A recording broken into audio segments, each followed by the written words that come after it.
What is up, guys? PoliticsGaming here, and today we're doing a brand new video. We're going to be reviewing State of Affairs. State of Affairs is a realistic geopolitical simulator where you lead a nation through pivotal historical moments.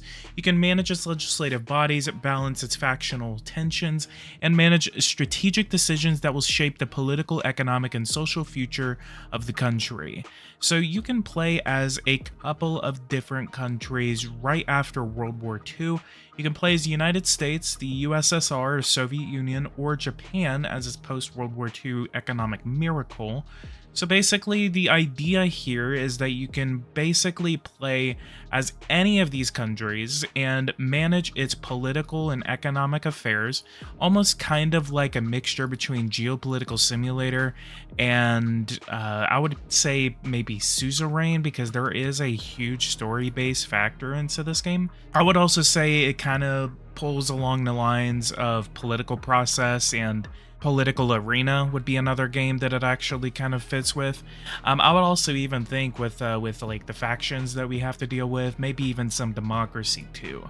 So it feels like a really big mixture between like probably 5 different large political games. State of Affairs is going to be by Top Sigma Studios. Ricardo Nunez is the one that leads this studio. He's the one that contacted me, and definitely thank you so much to Ricardo for sponsoring this video. And he actually sent me an email a while back, about 2 months ago, basically saying, I hope you're doing well, just thank you for basically covering the games that I do. He said that he's been covering or watching my channel for a while, and he is announcing the upcoming game State of Affairs, and basically it's a political and socioeconomic strategy title that aims to push the genre forward with deeper focus on dynamic societal groups, player-driven national policies, and evolving historical scenarios. So he is actually looking toward a Q4 2025 release date. It is actually not showing any type of release date on Steam as of yet, but that is at least where this game is supposed to be possibly coming out at some point. Like I said, Q4, so that would be about right now. Not even right now, it'd be within the next 3 months. We are in the 4th quarter of 2025. Couple of screenshots that we're going to be reviewing over today, and we also have 2 devlogs that we can go over today. This is going to be mostly over the Soviet Union gameplay right here, 1953, Ministry of Defense.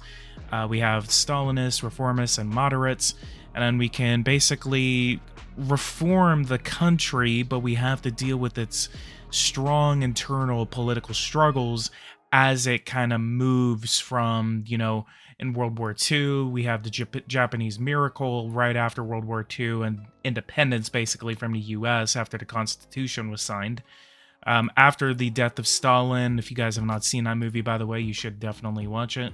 And then as well as the United States with its post-World War II recovery, even though the United States wasn't directly affected by the bombings or devastation of World War II, there was a huge economic miracle that happened in the United States. But we do lead right into the civil rights movement, so we do have like this prosperity of the 1950s, but then maybe we could actually get the Civil Rights Act a little bit earlier, about a decade earlier. So we do have to deal with the societal transformation that was occurring between those 20 years after World War II. Key features in the game, we do have immersive scenarios, so we have step into defining moments in history, such as the Civil Rights Act and the death of Stalin. He was liberal. Radical. He was radical. Each with its own unique challenges, political landscape, and strategic goals. Your choices will shape the course of your nation's future. We have a realistic political simulation. We can have the management of legislative bodies such as Congress and the Duma, and as well as the National Diet in Japan.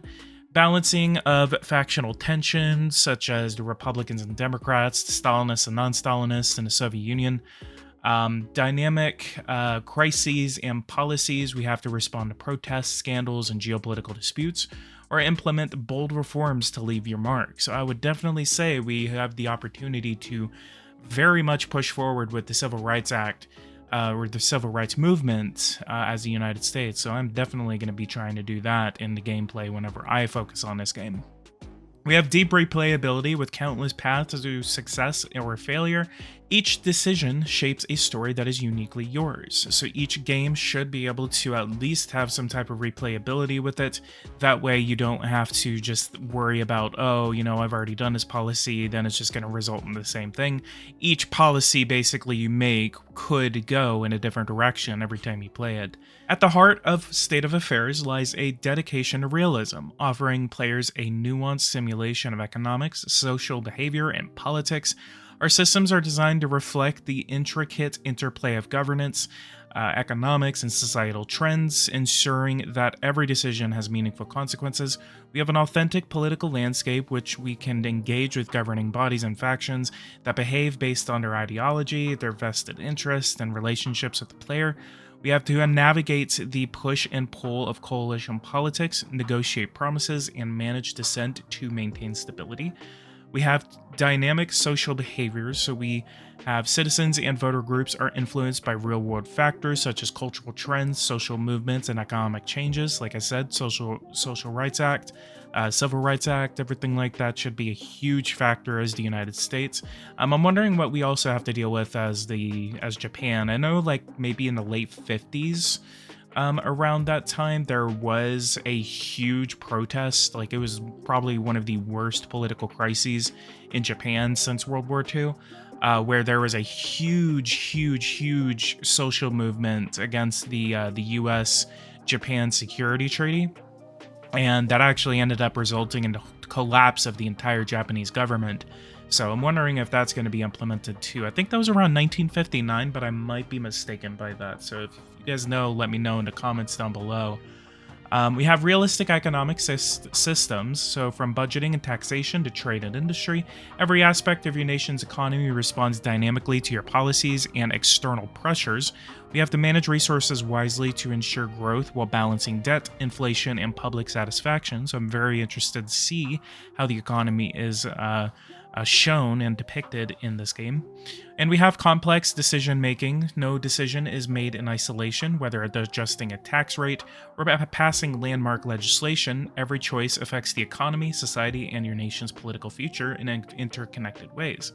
And so we can repeat history or forge a new path. Will you uphold the status quo, adhering to historical decisions that brought stability and progress, or take bold decisions to alter the course of your nation's destiny?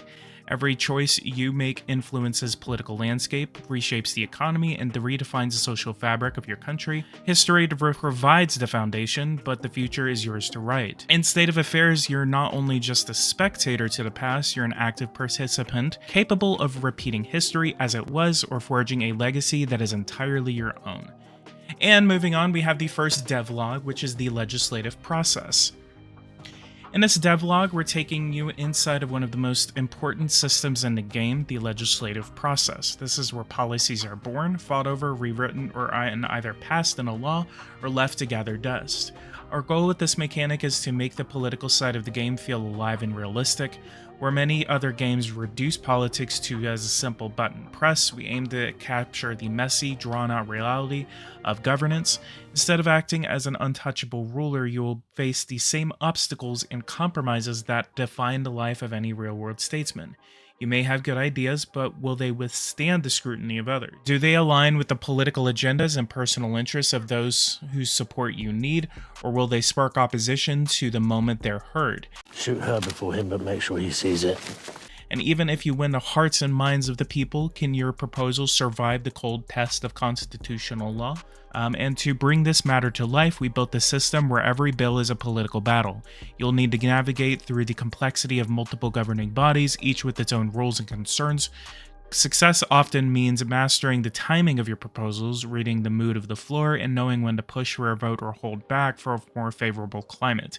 So yeah, I would definitely say this is kind of something along the lines of political arena, kind of mixed with democracy. And from proposal to debate, every law starts with the proposal. Each proposal comes with a set of supporters and opponents right from the start based on their ideology, interest groups, and current events. Once on the table, the bill moves into the legislative deliberation stage. Here, Factions weigh the proposal against their principles and ambitions before deciding their stance. You can attempt to sway those who begin in opposition, but persuasion comes at a cost, and every concession you make may sow the seeds of a future resistance. And here's the idea of what a draft bill would look like. So we have the category of that bill, which is going to be national defense, policies that it would affect, which is the National Budget Allocation Act, and then the tutelage, which will be the Ministry of Defense, and then the details of it commits to a robust yet financially responsible military funding, ensuring national defense capabilities without undermining economic recovery. So I'm wondering how detailed we can get. So it looks like that maybe we can just pick like one thing and it just gives us like a cost measure on it. So it's kind of like, you know, small, medium, and then big, I would say, is maybe something that this might try to replicate, is kind of what I'm thinking, just based on seeing the cost factor right there. Going down, we do see the vote. After the deliberation comes the vote. A failed vote can set your agenda back months, while a successful one can change the course of the game. But that isn't where it ends. Some laws, once approved by the legislature, pass directly into the hands of the executive for analysis, where they may be mired in prolonged scrutiny or sail through with barely a glance. Others meet a far more uncertain path, challenged in the courts before they can even take effect. In such cases, judicial review can stall your efforts for months, rewrite key provisions, or strike down your hard-won legislation entirely. And then there are those rare moments whenever the process is nothing more than a formality, a rubber stamp on your will, because in that chamber, you are the power. So I would definitely be excited to see how the judicial review process works. And especially as the United States, I know for a fact that we're going to be running into issues. I would really like to see how the civil rights legislation is implemented in the game, like especially with judicial review, where you try to 1955 United States, and all of a sudden you get like a judge in Alabama that strikes down your law. I know for a fact that's going to happen. George Wallace is going to rue the day that he has to play against me. Long-term consequences of this is passing a law is never the end. Every legislative change sends ripples through your country, often in ways you can't fully predict. A bold economic reform might supercharge growth but provoke the wrath of powerful unions. A sweeping security bill could bring stability to the streets while quietly eroding civil liberties, planting the seeds of unrest for the future.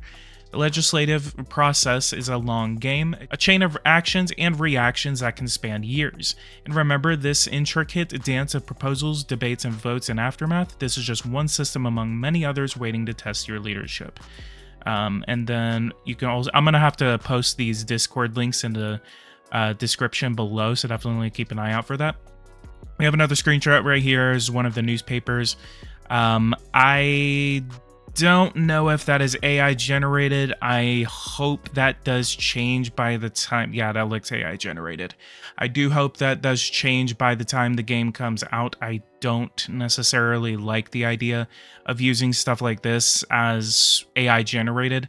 I know it is a lot cheaper. You don't have to pay for the artwork, but at the same time, it does kind of reduce the quality of the game, in my opinion.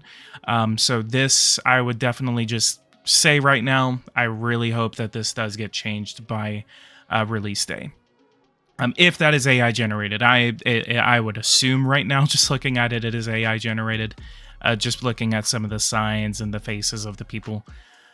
We do have, it's just the newspaper basically talking about a general strike, and so this could be, it says nationwide general strike paralyzes key sectors amid soaring food prices. And then maybe there's going to be some policies that we have to do just to fight against that. And then we have the next one. So we have this little picture right here. I wouldn't say this is AI generated. It actually kind of looks pretty good, but AI is pretty tricky nowadays, so it's kind of hard to see now. Devlog 2, Factions of the USSR, 1953, A House Without His Master, and now, in March 1953, the Soviet Union has lost Joseph Stalin. With him went the singular authority that had kept the political elite in line. What follows was not unity, but a fierce struggle between competing visions for the future of the state. The state of affairs this moment is represented through the faction system, where each bloc inside of the USSR has its own leaders, goals, and strategies. Navigating their own rivalries and ambitions will be central to your survival as a political leader. Push one too far and they will bring you down all the way. And the main players, we have the hardliners, which is led by Leventry Beria. He was basically the leader of the NKVD at the time. His ideology maintains centralized control, strengthen military power, suppress dissent, and continue Stalinist-style governance. Oh, and this one, kill him, take him to his church, dump him in the pulpit.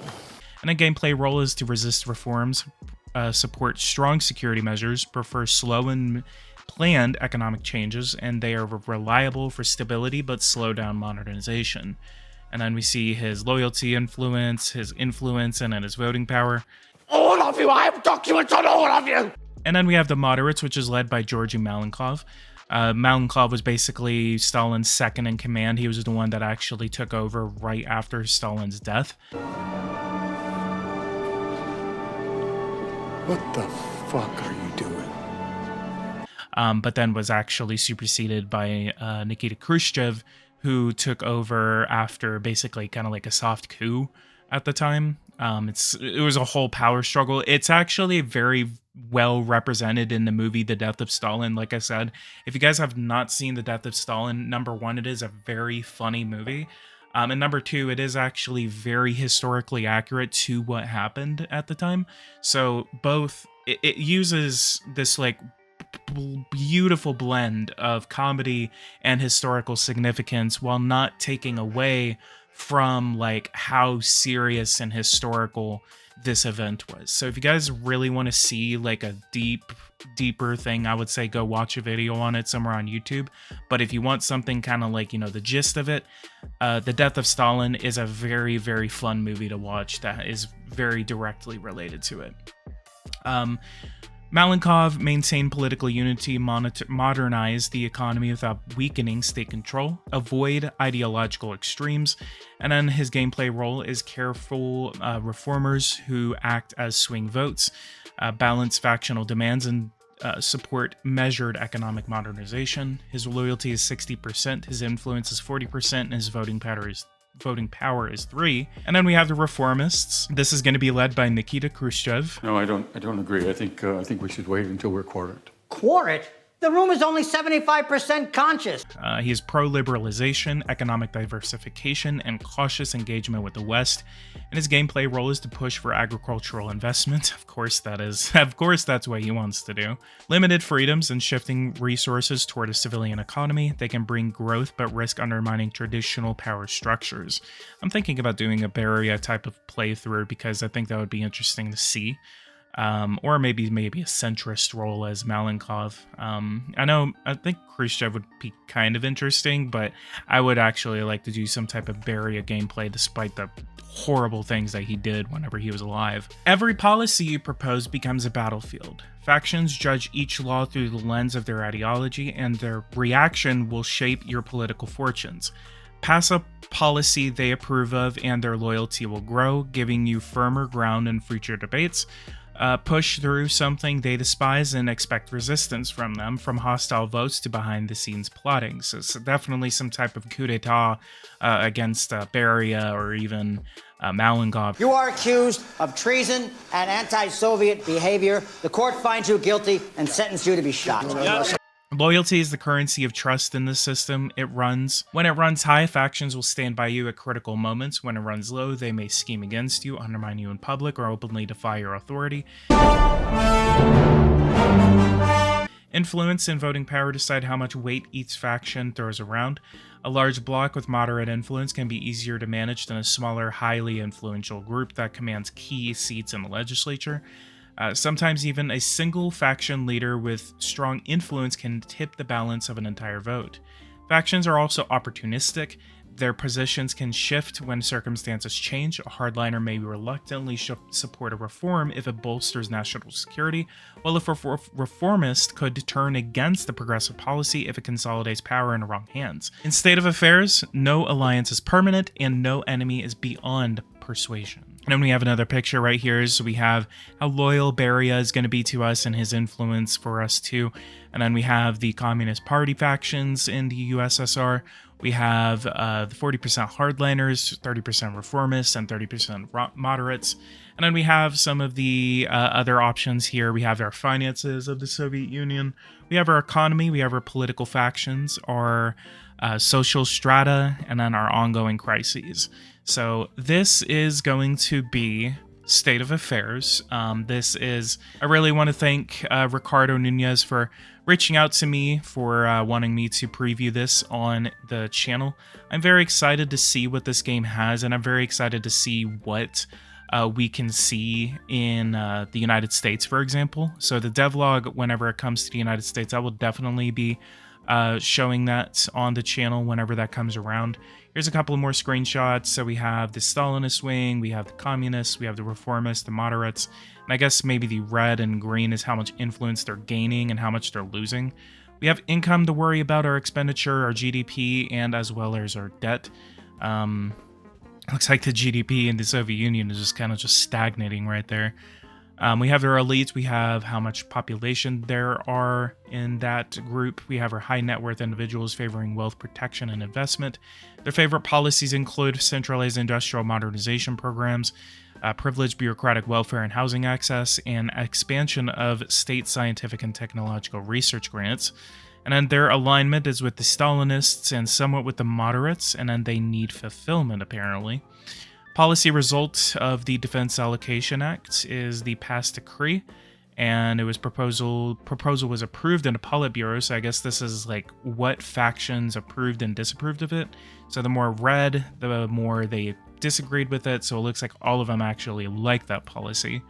And then we have that picture right there of the strike. And then we have some more devlogs that we just have to go over real quick. Politics of every ruble. This is going to be the taxation system. In state of affairs, money is never just number. Every coin collected carries a political cost, and every tax levied reshapes the loyalties of those who pay it. The taxation system is designed to capture this tension, turning budget policy into a battlefield of ideology, class interests, and factional rivalry. The core tax types, we have the income tax, the corporate tax, the sales tax, the resource tax, and the self-employed tax, which all are very self-explanatory. The social consequences of this, we have the working classes resent rising income levels, peasants rally against burdens on the self-employed, elite resist corporate levies but often ignore sales taxes that fall on others, and then we have the middle classes often welcome progressive taxation as a sign of fairness. And then we have the feedback flows into the loyalty system, meaning even small tax adjustments can ripple outward into unrest, protests, or even worse. So basically, just any of these will have maybe kind of like dialed by 11 type of issues whenever it comes to, so if we increase the income tax, we can immediately upset the workers and the unions. Sales taxes will really, really hurt the poor.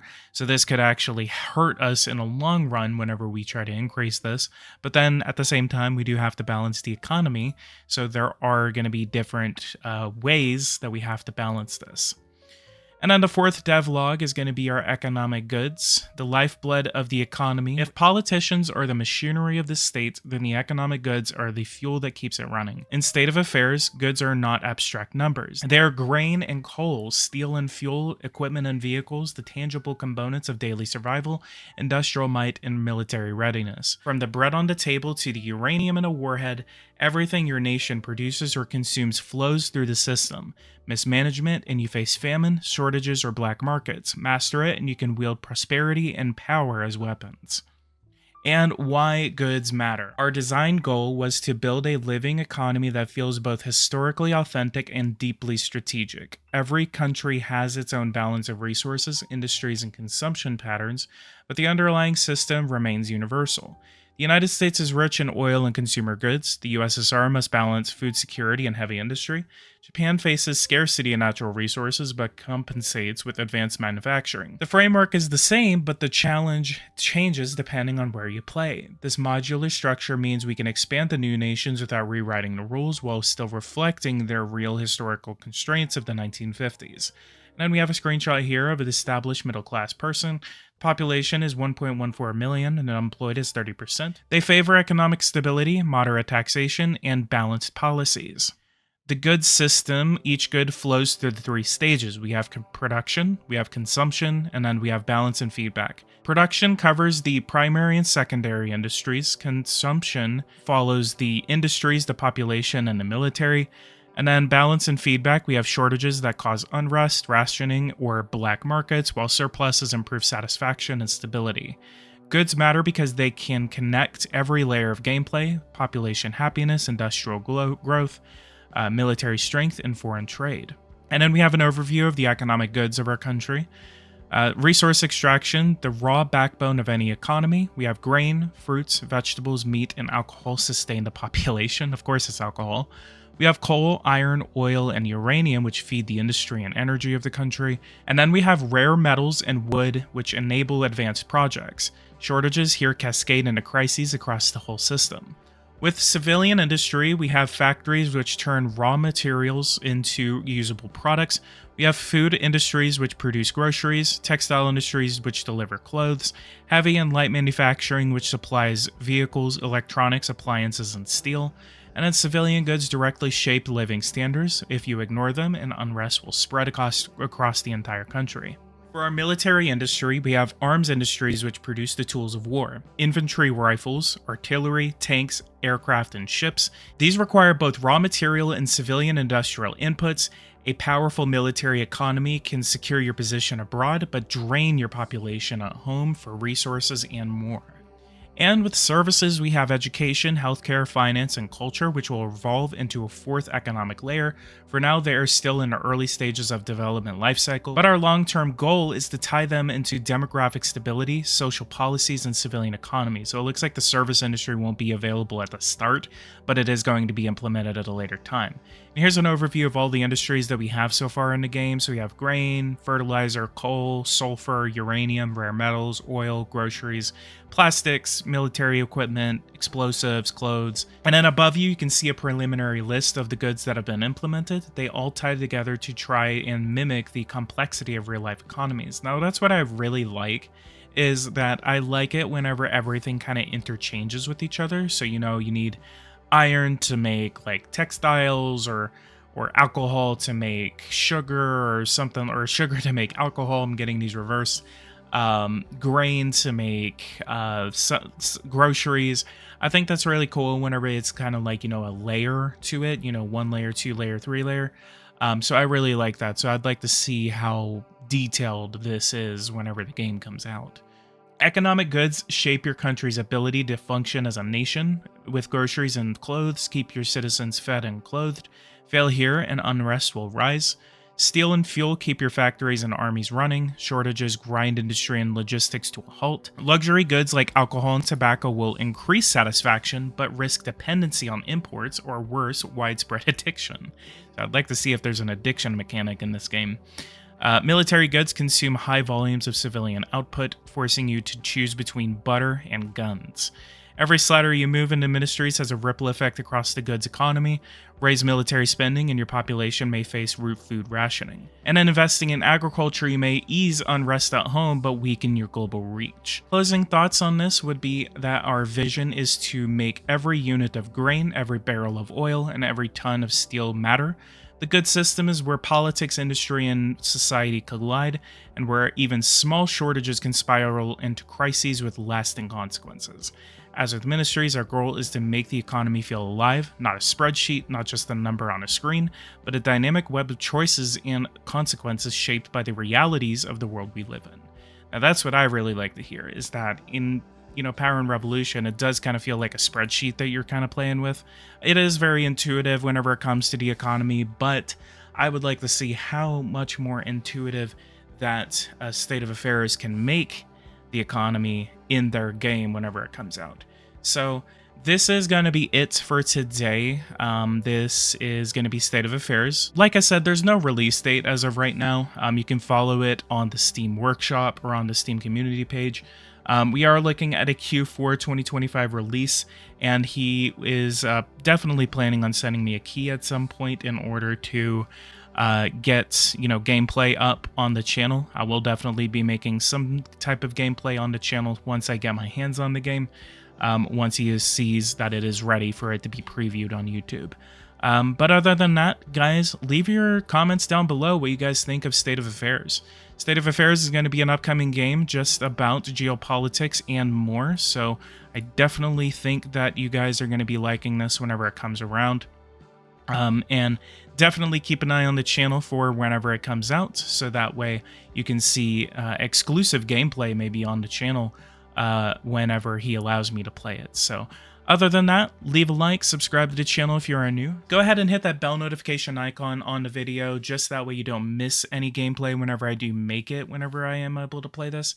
And I will see you guys in the next video. Like I said, thank you so much to Top Sigma Studios for sponsoring this video, and I'll see you guys in the next video. Thank you guys so much for watching, and take care. And these traitors sucking the cocks and balls. Sucking the cocks and balls of Zionist, New York Zionist queers in petticoats.